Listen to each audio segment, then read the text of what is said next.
A top Democrat condemned Donald Trump as a racist hours after the president retweeted a series of anti-Muslim videos on Wednesday that were posted by the deputy leader of a British far-right group.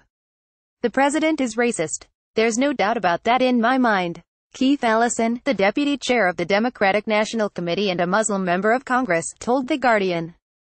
"This is Trump. He is a politician who is cynically trying to divide people along racial and religious lines," he added. "Somehow people who call him out on his racism have to worry about defending themselves against people saying, 'How dare you call the president a racist?'" Trump has repeatedly denied being a racist in the past. He prompted the latest controversy after he shared the incendiary videos, which drew a swift and rare rebuke from Britain's Prime Minister, Theresa May, through an official spokesperson, to his 43.6 million Twitter followers, despite serious questions about their authenticity.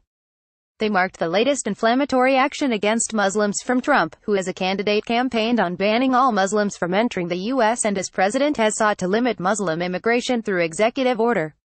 QA Britain First is an Islamophobic group run by convicted racists. It was founded in 2011 by former members of the far-right British National Party (BNP) and loyalist extremists in Northern Ireland. It organises mosque invasions where followers, often dressed in paramilitary uniforms, raid multicultural areas in the UK. The group has an influential presence on Facebook and actively uses social media to publicise anti-Islamic material. Its leader, Paul Golding, a former BNP councillor, and his deputy Jada Franson have been arrested several times. Franson was found guilty in November 2016 of religiously aggravated harassment after she hurled abuse at a Muslim woman wearing a hijab. A month later, Golding was jailed for 8 weeks for breaching a court order banning him from entering a mosque. Right-wing terrorist Thomas Mair shouted, "Britain first" before killing the MP Joe Cox during the EU referendum campaign in 2016. Thank you for your feedback. The videos purported to show Muslims committing violent acts, such as pushing a boy off the roof and destroying a statue of the Virgin Mary. Another claimed to show a Muslim immigrant beating a Dutch boy on crutches, even though the Dutch police and media never suggested the attacker was Muslim. They were originally posted to the Twitter feed of Jada Franson, the deputy leader of Britain First, who was charged last year with religiously aggravated harassment for verbally assaulting a Muslim woman wearing a hijab in January 2016. Lindsey Graham, a Republican senator from South Carolina, said it was particularly unhelpful for Trump to have shared the videos. 1. It legitimizes these websites, this group in England, Graham told The Guardian, while adding of Franson, she's being prosecuted for religious harassment. "You don't want to take a fringe group and elevate their content," he said. "I think it also is not the message we need to be sending right now when we need Muslim allies." Arizona Senator Jeff Flake, one of Trump's most vocal Republican critics, dubbed the president's tweets as highly inappropriate. Sarah Sanders defends Trump retweets video despite the backlash. The White House press secretary, Sarah Sanders, doubled down on Trump's tweets even as she appeared to acknowledge their authenticity could not be confirmed. "Whether it's a real video, the threat is real," she said. "The threat needs to be addressed and the threat has to be talked about, and that's what the president is doing in bringing that up."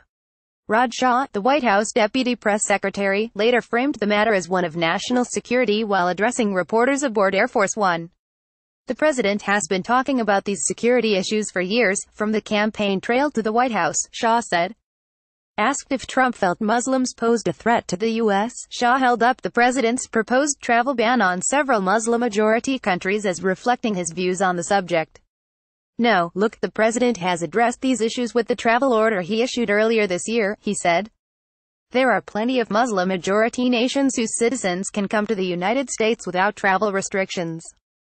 Those that pose public safety or terrorism threats is why there were certain travel restrictions put in place." A spokesperson for May said it was wrong for Trump to have retweeted the videos. Britain First seeks to divide communities by their use of hateful narratives that peddle lies and stoke tensions.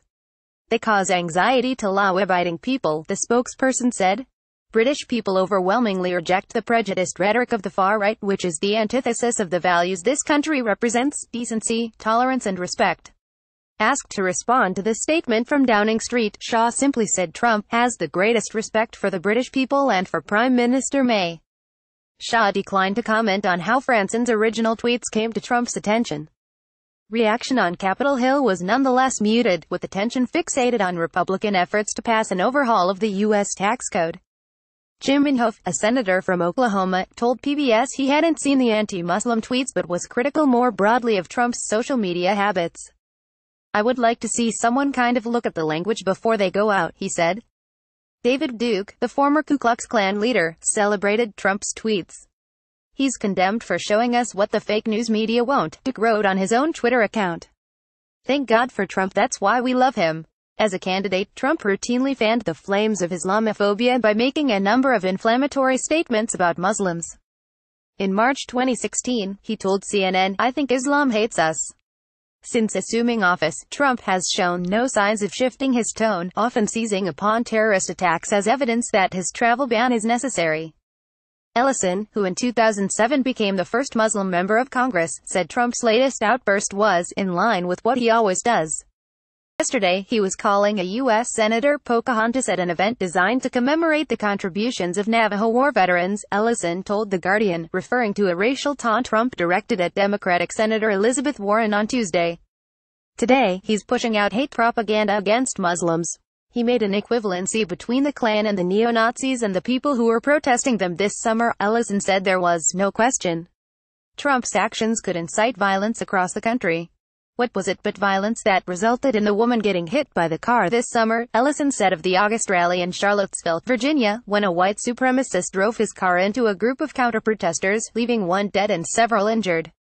Ellison also cited the bombing of a mosque in his home state of Minnesota in August as the consequence of hate speech. "My point is simply this: we've got to stand for solidarity among all people of all colors and all backgrounds," he said. "We believe an American is an American is an American. We believe we need all colors, all cultures and all faiths." He's the one who says we don't, Ellison added of Trump. He's the one who says you've got to be the right religion, the right pigment, to be why American. He does this time and time and time again. The point is not whether or not he's racist anymore, he clearly is. The question is, what are Americans going to do about it?